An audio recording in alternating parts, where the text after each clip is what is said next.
Bible nagtuturo. Hindi. Kaya nga ang Biblia napakalaga. Ang tawag po sa Biblia ay mabuting balita. Ito po ay good news. Pakibasa mo. Para yung tinuturo kasi marami nalulungkot pag may namatay yun eh. Nasa. Mga kapatid, nais namin malaman ninyo Namatay na. Ayan. Past tense ha. Namatay na. Yung mga namatay na. Upang hindi kayo magdalanghati.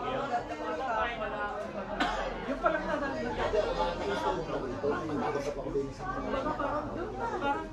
hindi kasi nila alam. Ang alam lang nila, nalulukot sila. Hindi ba daw lumamatay? Ang dami nang mamatay. Diba mga ganyan eh, no? So tuloy mo dahil naniniwala tayo sa Jesus ay namatay. Wala din tayo sa bubuhay ng Diyos. namatay. Kaya sa kanila. So, ito, lalagyan natin ng buhay yung pinasa mo, ha? Alam po natin, si Jesus Christ, kilala po ba natin si Jesus, mga kapatid? Jesus Christ, siya yung nagsuffer, ano? Walang kasalanan, pero siya ang binugbog, siya ang namatay. Ngayon, siya'y pinako sa krus. Pero before that, sabi niya, Ama, pwede tanggalin mo ang saro ng paghihirap na ito. Alam niya kasi papatay siya eh. Although, sabi niya, your will be done. Yung kalooban mo, masunod, hindi yung akin. Ganun po kababa ang puso ng Kristo na sinunod niya ang Diyos Ama. Kaya, nung siya na ay huliin at para patayin, nang siya'y nasa cross na, ang prayer niya pa, no? Tinuputya siya, tinusok pa siya rito, sa tagiliran, nakapabo na sa cross. Alam niyo, ang prayer niya, Ama, patawarin niyo sila, hindi nila alam ang kanilang ginagawa. Ganun kabuti si Jesus, ano? Kaya naman, ang sabi ng Thessalonians, yung binasa ko kanina, alam natin si Jesus ay namatay, at muli nabuhay. After 3 days, nabuhay siya. Meaning, bubuhayin din pala ng Diyos. Iwalang po na natin. Kasi diba, grabe yung iyak, akala niya, kumbaga wala na, katapusan na. No, umpisa pa lang ito na tayo ay magkakaroon ng pakikipagniig sa Diyos. Kasi ang may-ari sa ating lahat, ang Diyos. Sino ba creator ng tao? Di ba ang Diyos? Siya rin may sa atin, kaya siya rin ang may karapatan sa atin. Tama po ba natin, ano? Kahit iyakan mo ng iyakan, wala rin magagawa. Basta ang malaga, kaya pag may ganitong pala, hindi ako nagnasabi na condolence. Ang siya sabi ko, congrats. Why? Kasi, mabuti pa siya, nagpahinga na tayo, may problema pa rito eh. Diba? Haharapin pa natin. Pag lumindol naman lakas, bumaan na naman, gera ng ibang bansa, gerahin tayo. Nakawin yung mga pera natin, mga tax natin. Problemado tayo, pero yung mga namatay, pinagpahinga lang. Nakuha natin, ang tawag na pahinga kami. Pahinga. Kasi nakita na rin ni Lord yung higit na doon sa nararamdaman. Medyo parang laging malungkot na, laging may takot, gano'n. Ang Diyos, papahinga naman. Pero muli, ngayon ito po, ang usapan dito, mamamatay ang isang tao, pero bubuhayin muli ang mga, ito conditional word, ano, ang mga sumasampalataya kay Jesus. Kasi si Jesus ang namatay eh. Okay. Di ba namatay si Jesus? Tapos kung kanino ka maniniwala? Ay, mas maniniwala ako kay Buddha. Ay, mas paniniwala ko sa ito. No other name but the name of Jesus. Amen. Diretsahan tayo. Kasi walang pinakamahalaga, mga kapatid na nakikinig ngayon, ang ating buhay ay nasa Panginoon Jesus. For God so loved the world that He gave His only begotten Son, Jesus Christ, that whosoever believes should not perish but have everlasting life. So, ganyan kabait ang Diyos natin, kahit na tayo makasalanan. Sino ba hindi nagkamali rito? Nagkakasalanan. pero maunawain ng Diyos natin. Manalig ka lang sa kanyang anak na binigay niya, pinatay. At muling nabuhay, maniwala na kayo sa anak. Mamahalin ko kayo. Alam niyo ba kung gaano kamahal ng Diyos ang anak? Kaya pag minahal ninyo si Jesus, mamahalin ka ng Diyos and 100% bubuhayin ka muli patungo sa Diyos. Wala na ano. Kahit anong mga kasalanan natin, hindi tayo nakukondemn na. Kasi sabi ko na salita ng Diyos, now therefore no condemnation to them who walk not after the flesh but after the Spirit. Sa Panginoong Jesus. Ang Spirit ni Jesus ay dapat nakasama natin. Kaya napakabuti ng Diyos. Mabubuhay muli ang kapatid nating ito na nakahimlay ngayon. Bubuhay muli tulad ng pagkabuhay ni Kristo. Kaya yun ang example natin si Jesus. Kaya alam ba ninyo, ang Bible ay mabuting balita. Amen po ba? Amen. Kaya hindi na natin patagalin At ang isa lang ang nakakasama, ayoko naman pong sabihin sa inyo. Kaya maraming pinagalitan si Jesus na mga mangangaral. Ako'y mangangaral, di ba, no? Nagsishare ako sa inyo. Sabi nung nangangaral Guro, di po ba ako'y nagpagaling? Tapos yung mga may sakit, pinag-pray ko, gumaling. Alam mo sagot ni Jesus, hindi ko kayang tinata. Ang sakit naman, di ba? Bakit kaya?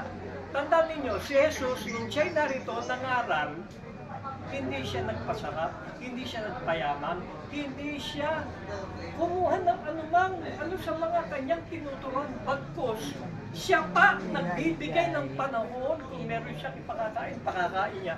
Pero hindi siya binubusog ng mga tao. Kaya, kapatid, San Jose, mali po yung nagbibigay tayo ng pera pag pinangangaral. Kasi, ang sabi po ng Panginoong Jesus, ibinigay ko libre ang kaligtasan, walang bayad, ipamahagi ninyo ng walang kabayaran.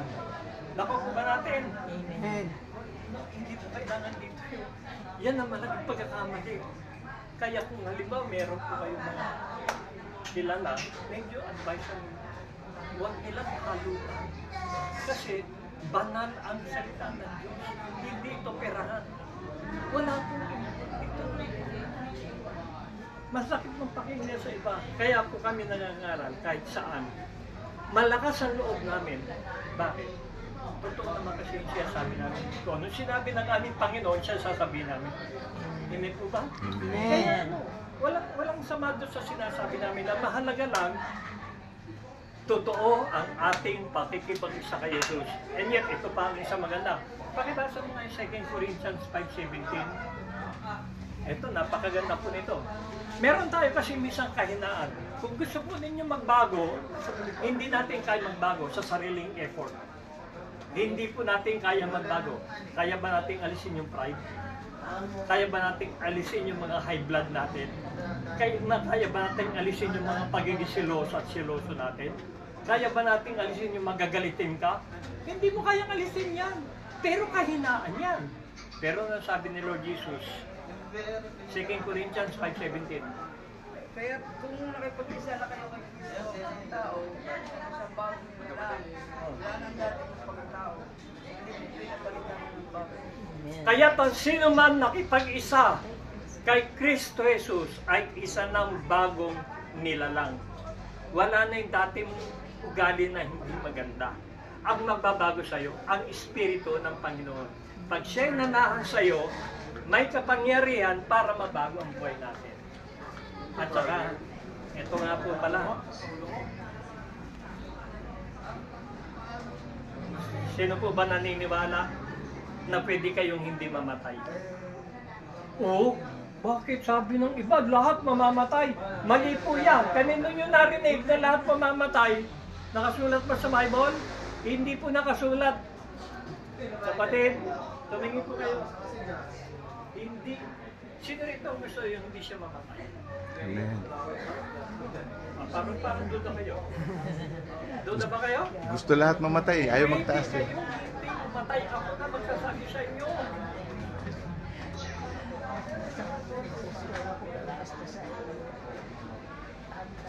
Hindi. Kahit yung katuwang niya, hindi ko. 100%. May sinabi si Jesus, pakibasa, John 8:51. Basta galing sa salita ng Diyos, yun ang totoo. Hindi yung haka-haka natin. O lahat naman mamamatay. Excuse me. Sister, lalo na kung ikaw ano? Sige, pagtasa, pakinggan po ninyo. Tatandaan ninyo, tinutupad ng aming salita ay hindi mamatay kailanman. Verily, verily, I say unto thee, if any man keep my teaching, yung teaching ni Lord. Ano ba turo ni Jesus? Pag sinampal ka sa kanan, iharap mo kaliwa. Kaya mo. Yun ang mahirap. Pag sinampal ka, pag sabihan ka na, pag minumura ka lang murahin mo rin. Ganun lang ganun ang system, di ba? Pero mahirap, ano? Talagang mahirap. Dumadaan tayo sa makipon na pintuan parang gusto mo pumasok. Ang hirap makapasok sa holiness. Holiness yun sinasabi nito.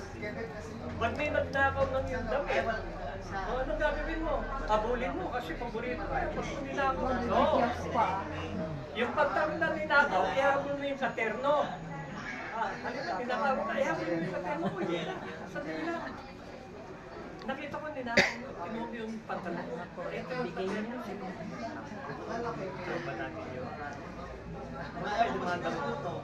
Maghapon kayo, nandun sa barangay. Ipapabarangay. Barangay nga, mag-inakaw yan, di ba? Pero, halimbawa, meron pa may utang sa inyo. Sabi ni Lord, pag nagperam ka, huwag mo nang antayin ibalik. Kasi habang inantay mo, ma-stress ka. May stress ka, bakit? Di ba? Totoo hindi. So parang hindi ko ma-stress. Pag binigay mo, pinahira mo. Pero, pag binayaran, thank the Lord sa naman. Di ba? Minsan dagdagan ka.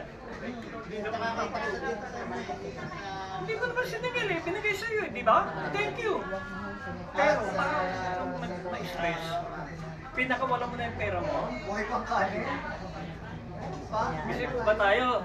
Alam niyo, napakaganda ng mga aral ng Panginoon Diyos. Ang daming aral na talagang masustansya. Kaya nga, kung sa'yo'y susunod sa mga teaching niya, hindi ka matatay. Palakpakan natin si Jesus naman. Ayan.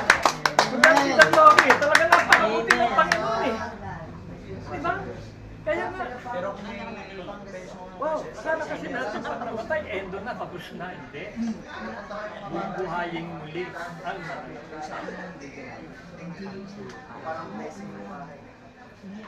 Naiwala po ba kayo na meron tayong eternal life? Meron New Jerusalem, New Heaven and the New Earth. In Revelation, sinasabi po ng Panginoon, may bagong langit At bagong lupa. Bakit? Ano itong lupang ito? Balat kayo pa. Ang buhay sa mundo. Nakangiti ka, hindi. Magandang bulaklak ang siyang katulad mo. Ngunit paglapit mo, Walang bango. kasi plastic. Hello, kasi po ba tayo? Meron bang bango ang plastic? Nakakalungkot hindi lang ng ganito. Ano? Dito sa lupa, pag masama ka, very good. Pero kung mabait ka, walang filming. Pag mabait. Alam niyo bakit? Hindi ka magnanakaw. Hindi ka magsisinungaling. Hindi ka magpapatumbo. Sa akin naman kita nagtinda, hindi magpatumbo. Di ba? Parehas ka. Ang ibig ko sabihin ng Panginoon, dito sa lupang ito, aalisin ng Diyos ang tao rito at ito'y tatanggalin. Merong bagong langit at bagong lupa. Mula sa langit, nag-create ang Diyos ng panibagong tirahan natin. Pakibasa mo ngayon John 14:1 and 2. Yan pakinggan po ninyo. Meron tayong bagong langit na pupunta. Makatulog si Carlo pag nagising siya. Wow! Di ba na mas mauna siya kaysa sa atin? Ang laman naman ay mas mauna sila na akyat sa taas bago tayo mga buhay. Okay, pakibasa mo dyan, 14:1 and 2. Jesus Christ. Huwag mabagabag ang inyong Church sa kalooban. Pampalataya kayo sa inyong Diyos. Pampalataya din kayo sa akin. Oh, Sa bahay na aming ama ay may marami sabihin. may maraming sabihin. Hindi ito totoo. Nasabihin ko na ba sa inyo pagkatao upang ipagkatao kayo ng matitira. Upang ipaganda ko kayo ng matitiran, meron tayong bagong tirahan. Okay, maglalala. Kaya huwag kayong manghinayang kung may mga bahay ka rito, malalaki yung bahay nyo, naiiwan ninyo. Huwag yung problemahin yan. Talaga wala kang madadala. Matulad dito, talaga siya sa kanya. Kahit na yung titulo niya, kung ano man yung ano. Dust to dust. Pero ang kaluluwa ay bibihisa ng panibagong katawan, new body. Ang tawag ko dyan ay heavenly. Makikita natin, makakausap natin. Normal din ganito. Pero mas masaya doon. Wala nang kurap. Hello? Kaya mahirap maiyak sa langit yung mga kurap. Baka pati doon mag-kurap siya. Delikado tayo. Dito na lang sa lupa mag-kurap kayo, doon hindi pwede. Iba ang hustisya ng Diyos kaysa hustisya dito sa baba. Nakuha ba natin? Amen. Minsan yung hustisya dito, nakapikit sa isang mata. Pero sa Diyos, lantag lang. Wala. Ano ginawa mo? Alam nyo, kapatid, masaya talaga ang nasa Panginoon. Napakasaya. Ewan ko lang bakit ayaw nila. Masaya ang salita ng Diyos. Ang saya. Purihin ang Panginoon. Napakasaya. Kasi ako isang tao ng alam. Saka medyo may saltik na, di ba? Pero pinipili pala ng Panginoon yung ganun yung mga medyo makulit yung mga magugulong tao. Kukunin ka niya, tulad ng mga kinuha niya, sino ba kinuha niya? Si Pablo, mamamatay tao. Si Moses, mamamatay tao. Si David, Si David, halipin. kinuha yung asawa ng may asawa. Dito si Bathsheba. Batseba. Pero ang Diyos, hindi yung tulad natin, na kinukundi man tao, hindi na maalis. Pag nakatatak na sa tao yan, walang yung tao. Pero sa Diyos, sandali lang, pag nagsisi ka, lilimutin na ng Diyos. Sa tao, hanggat nakikita ka, ayan, walang kayang tao na yun. Naku, kawawa ka talaga. Oo, yung hatol sa'yo, andyan, hindi na alis. Hindi nakalimutan. Marunong pa sila sa Diyos. Kaya, ito advice ko na pa sa atin, don't judge. Huwag tayo kahit sa mga tao. Pag-pray natin para sila ay malapit kay Lord. Hindi natin nahatol. Kasi maganda rin, yun ang tulong sa atin ng Panginoon. Manalangin kayo lagi, ipanalangin ninyo at yung mga lumalay sa inyo. Mabait ang ating Diyos. Napakabuti ng Diyos at napakabait ng ating Panginoong Isus. And lastly, ito may gagawin niya, napakaganda. May gagawin si Lord sa buhay. Hindi natin kaya yung umakyat sa eternal life, pero meron binigay si Lord. Ano yun? Ezekiel 36:27.